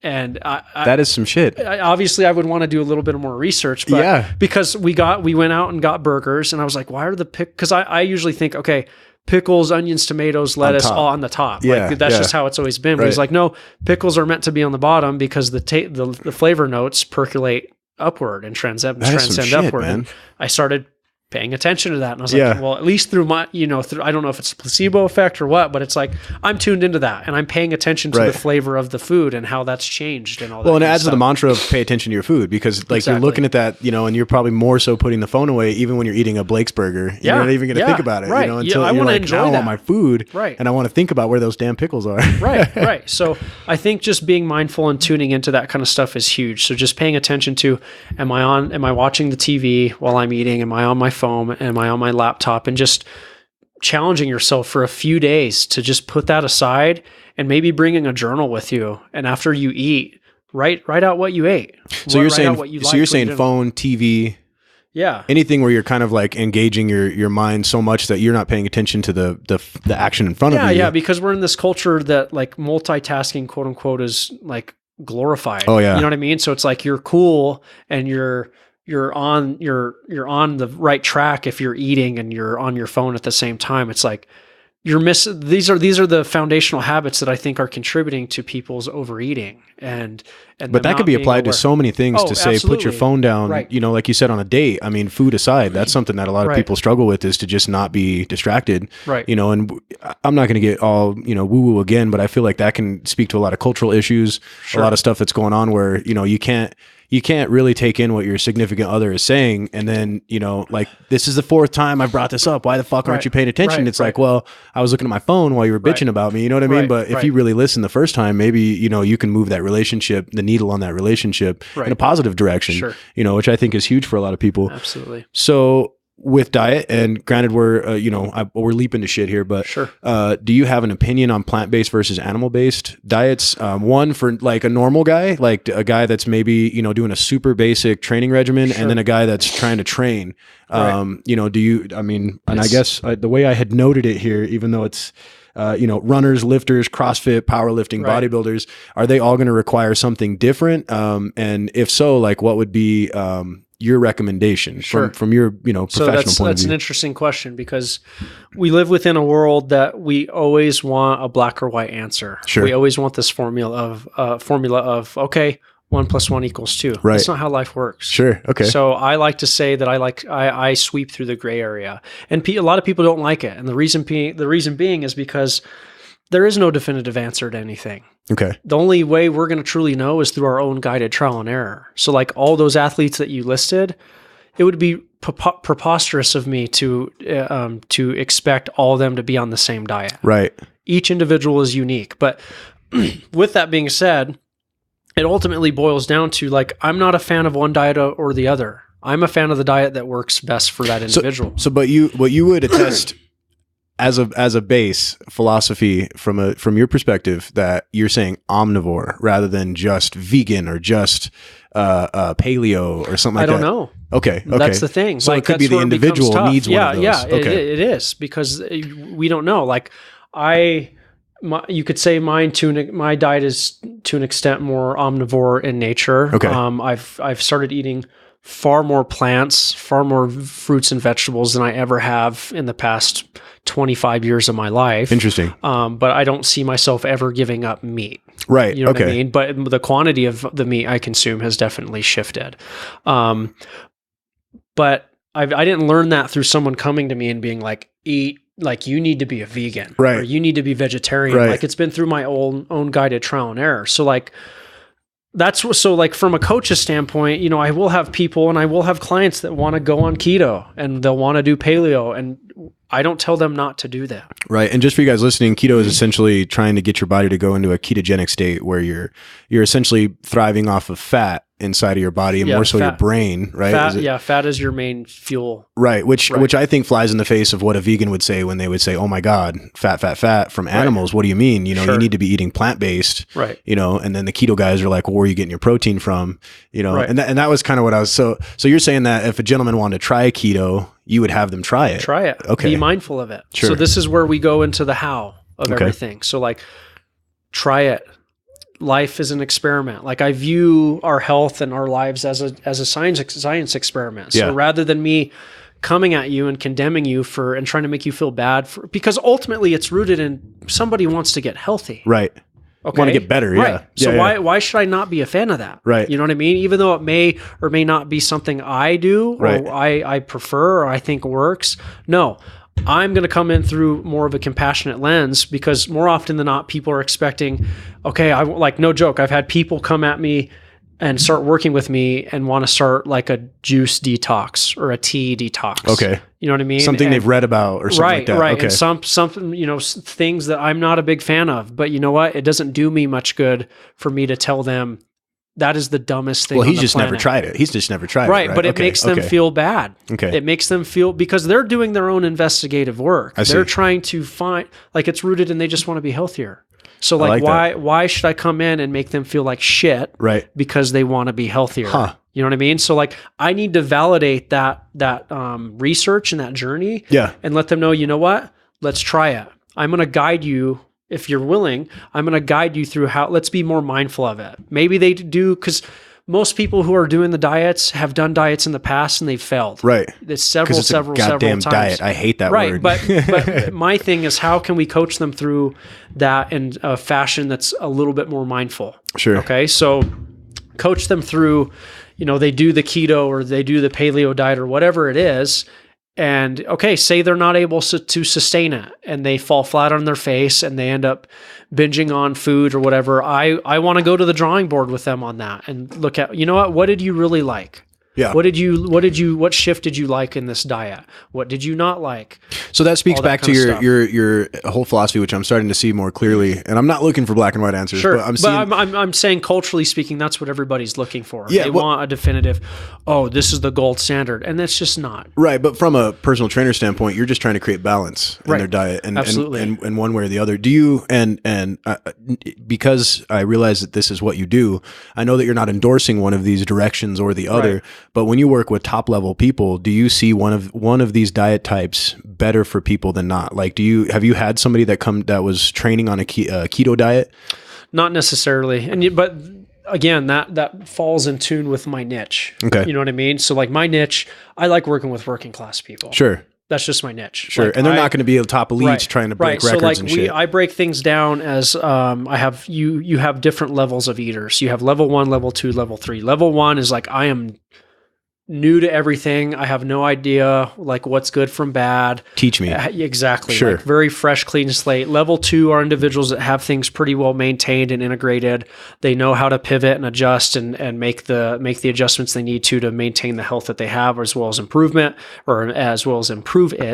And then level 3 are more high caliber athletes. But it's also looking at, it's very few and far between that I work with level 3 clients, but more often than not, in the event that I'm working with a level 3 client, the environment is much different. It's a much more controlled. There's some of the similarities between like what I went through with bodybuilding and what they would be going through. It's very, very controlled scenario. They're eating very specific foods based on their goals. Right. You have people that are to such a far end of the extreme, the spectrum, where they're not even prepping their own food. They're having people prep for them. Wow. You know what I saw? Was it through you? Do you know of the guys that are doing the delivery prep service?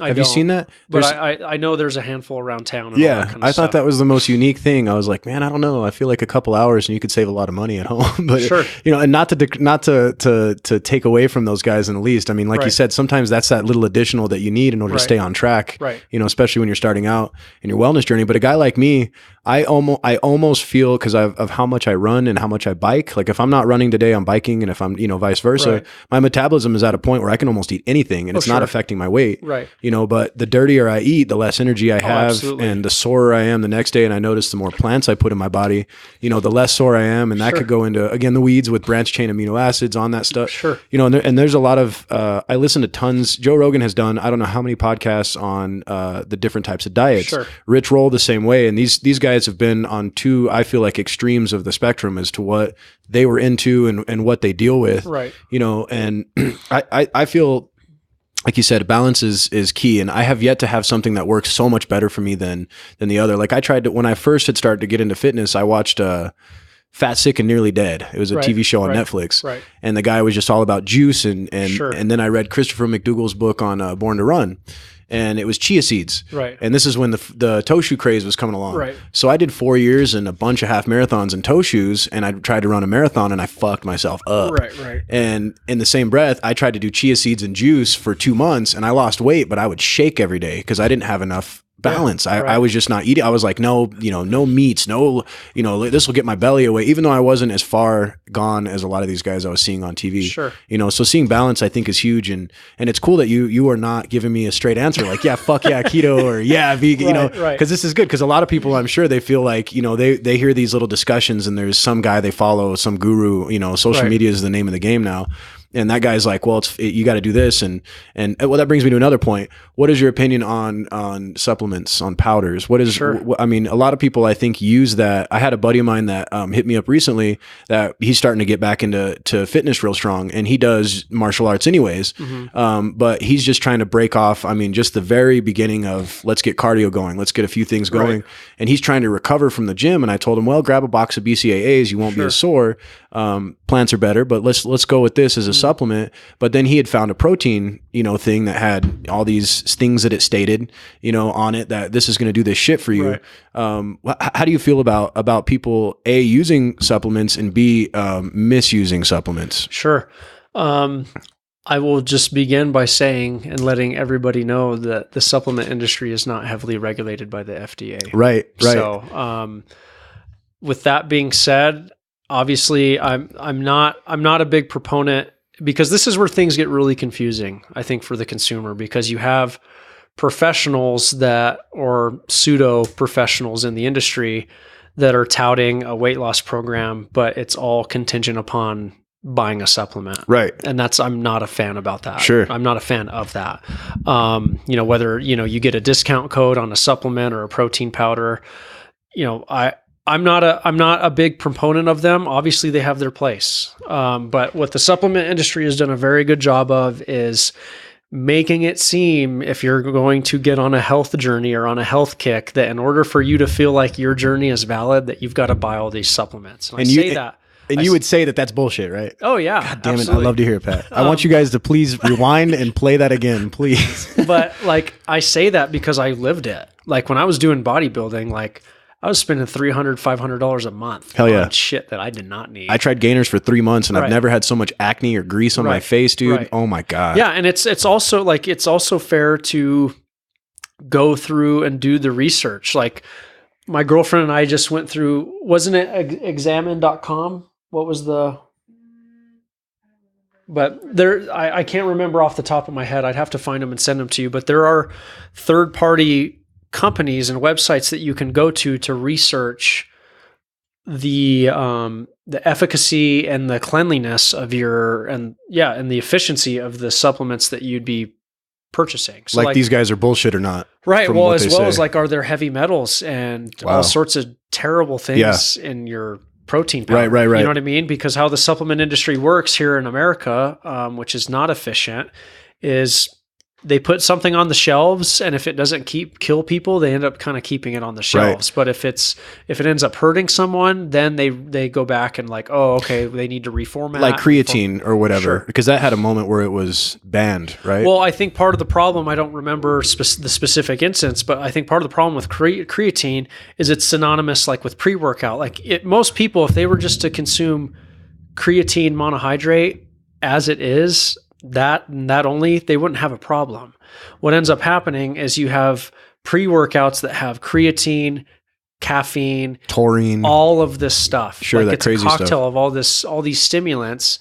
It's you're just getting high. You're getting high before you work out, and then you think, oh, it's the creatine. No, it's all the other crap that they've thrown in it. Right. That's where it becomes a little bit of a problem. But yeah, I learned through my own experience, my own trial and error, to where it's I bought protein supplements. I bought protein bars, amino acid pills, creatine powders, pre-workout powders, all this nitric oxide boosters, all this kind of stuff, to where it's again, through my experience, it was just it made me think, is this really adding days to my life? Right. No. It's right. not. Is this making me faster? Is it making exactly. me? I know with creatine, when I do take it, and if I do take creatine monohydrate, do I have it right? Sure. I notice that I can say, maybe it's placebo, but just what they had said in magazines and stuff that I've read, that I do get more out of my workout in terms of grabbing 3 or 4 extra reps on a set, something like that. Right. And maybe it's placebo again, but I feel like I can get there. But if I take a pre-workout, I feel like I drank 2 Monsters, energy drinks. It's pretty wild. And that shit makes me just and you just want to throw the weights, fuck working out. Right. What do you? Yes, ma'am. What do you get? She's raising her hand over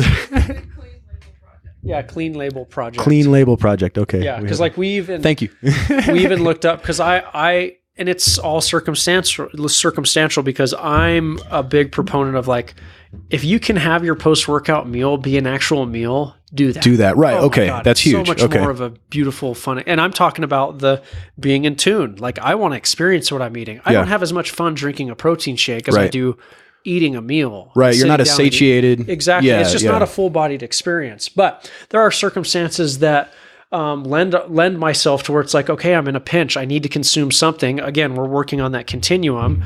Instead of me eating junk food, I can still work a little bit better and maybe have a banana and a protein shake, and that be good. But also, we're working within a continuum of better protein options and less preferable protein options. And we came to find that the one that I've been consuming for years is trash. It's not you know what I mean? It's not. Went and looked it up. You're oh yeah. It's oops. Okay, I might need to do some more research to find, because I don't drink protein every day, but yes, not all of them are good for you. Right. Do your research, take Right. your time. Well, and I've noticed like with myself, as I run, if I run too much, my wife will get mad at me. She's like, "You're getting too fucking skinny. Right. Like, what's wrong with you?" You know, Right. like I'm living at like 182 here. Okay. And just because of where I work, I hit a scale every day, you know, and I track it and I track it. And I noticed that I can dip 4 or 5 pounds in a day, depending on how much I run, how much Sure. I bike, Right. you know, which I think is water weight. Maybe I'm Sure. wrong. Yeah. But I've been all the way up to 200 pounds. But then in the same breath, when I was trying to go all plant-based, and I feel like I was just doing it incorrectly or not as wholesomely as I could have. Right.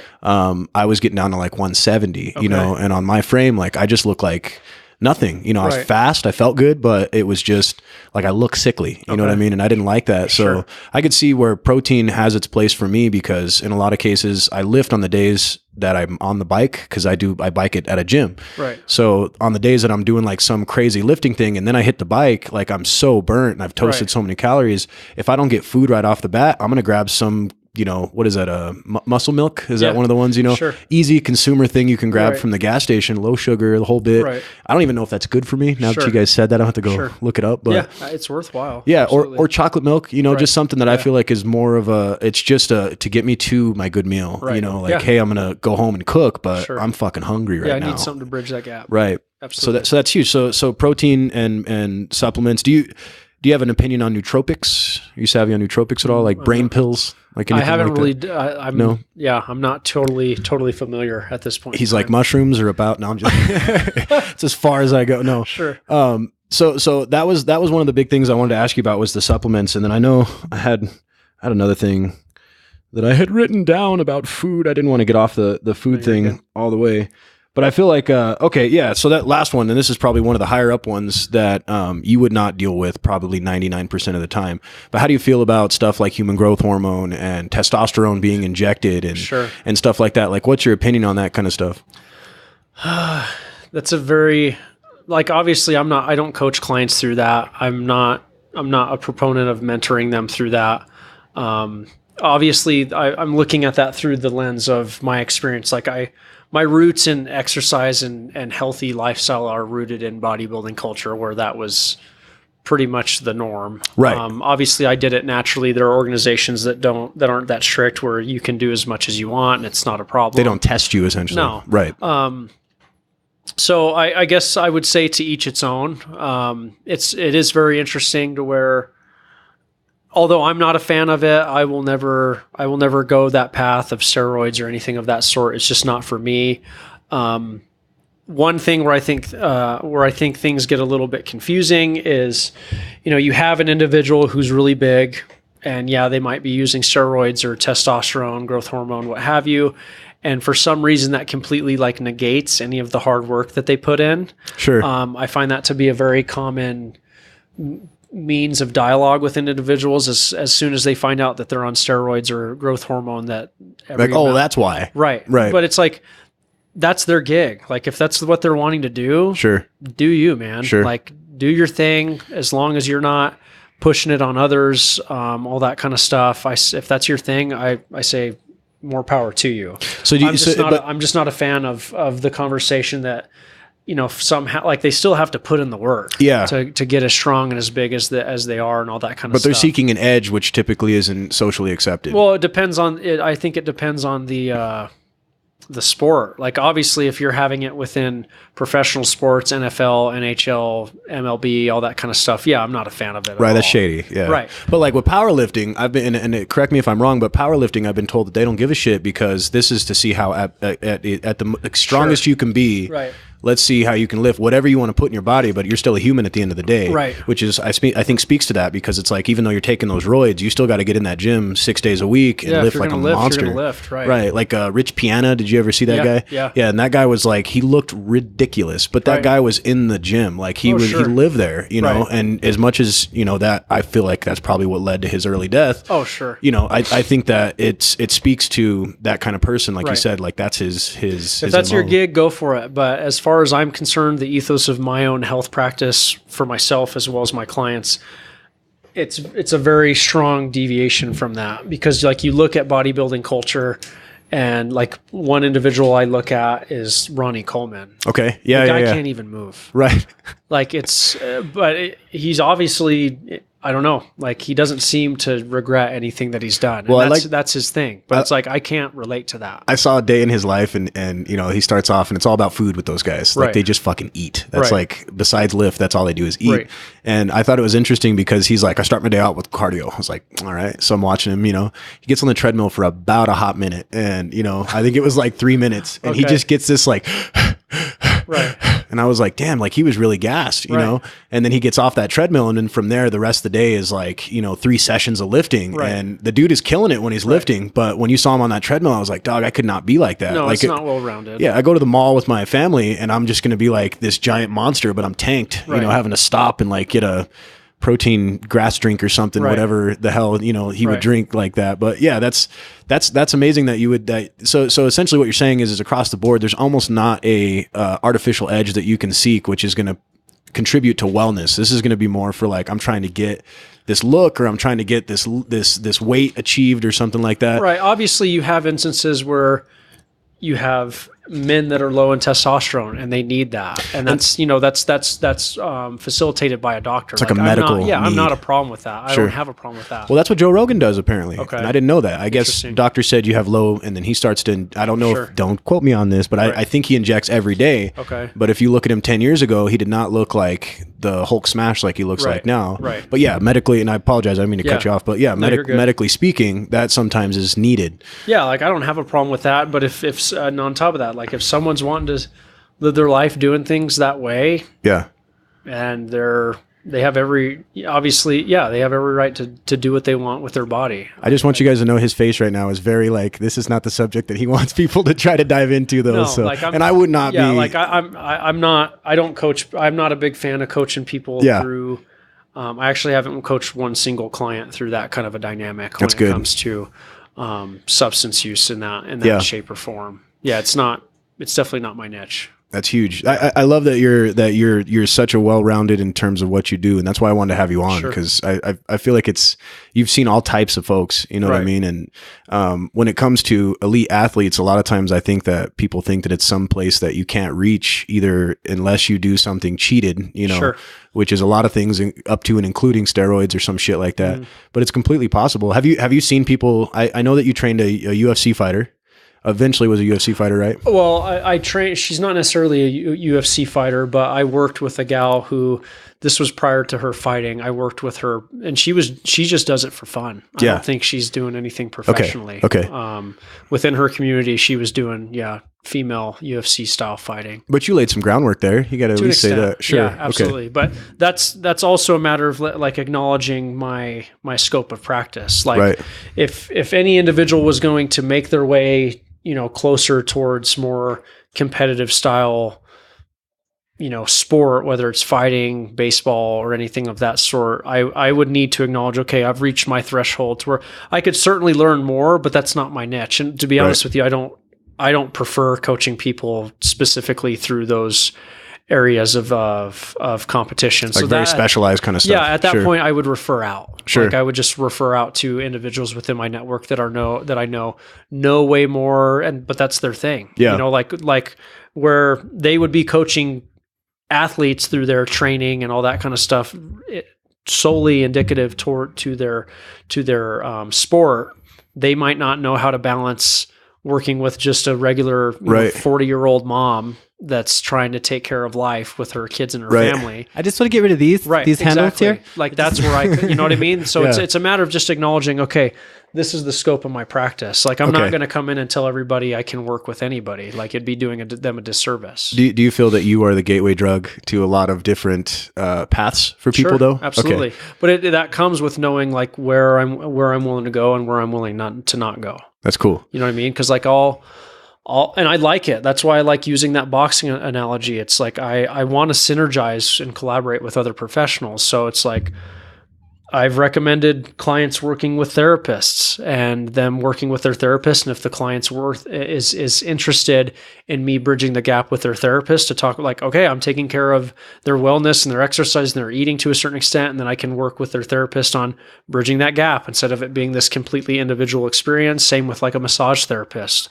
I refer out to massage therapists and I work with that massage therapist in conjunction with my client and so on and so forth. Sure. So that gets people into that. That's awesome, man. Well, I don't know if I had any more direct questions for you. I think one of the ones I just kind of wanted like an opinion, man. Like, what's your opinion on like CrossFit? Do you feel? I hear a lot of people talk about how that's almost counterproductive to longevity. Sure. Because of how I don't want to say the word is explosive, but maybe how rough it can be on the human body. Absolutely. Do you feel like things of that nature? Like, what's your opinion on? It's stuff going to like be that? really interesting, but it's a microcosm for human life. Like all we are guinea pigs. Like that's all we are. Right. Like we try something and then later on down the line, we find out, we just learn. Yeah. You know what I mean? And we learn, okay, maybe this wasn't the best way we should do things. Right. Like we had leaded fucking paint at one point in time in our history. I like we that. found out, okay, like we could paint with this, but it probably wasn't a good idea. So we made a shift. So I don't know about CrossFit. I think only time's going to tell. Like we have these super elite athletes. I have colleagues and friends that own CrossFit gyms. Sure. And, I spoke with a colleague the other day and he was just so staunch on being against it and like as if like I don't want anything to do with it. Yeah. Being a huge proponent against it, which is fine. But I think I come to it with a similar approach that I do with eating. So like, sure, for someone who's brand new to exercise, I don't know that them jumping right into CrossFit, or even if they've gone 6 months without exercise, I would not recommend CrossFit initially. It just looks very fucking hard. painful. Right. Yeah. But like with the elite athletes that are doing it right now, I would also be interested to see as time goes on with that solid training over a longer period of time, does that have a positive effect on their body and the aging process or does it not? So like you look at an extreme, that's why I always like to look to like Ronnie Coleman. He's an extreme example of like, your body's not meant to lift heavy weight. Not like that. Right. Not that often. Yeah. Not like that. Exactly. He's completely debilitated. He's incapacitated. Like, no. Okay, there's an example. You make that decision. Do you want to lift uber heavy weight while you're young and in your prime and then be like that? Then do it. Right. If not, make an adjustment. And I feel like we're in a similar stage with CrossFit to where I think only time's going to tell. We have generations of people that are doing it and they're in their 30s or 40s and they're competing at a high level. And I think only time's going to tell. But initially, I'm fine of whatever gets people off of the couch. If I can see that. whatever's going to get people moving, and I also think as time goes on, I try to remain optimistic with ventures and modalities such as CrossFit, to where as time goes on, I'm hopeful and confident that they're going to change and reframe things in such a way to where it's, and I think they are. I haven't had my toes dipped in enough to.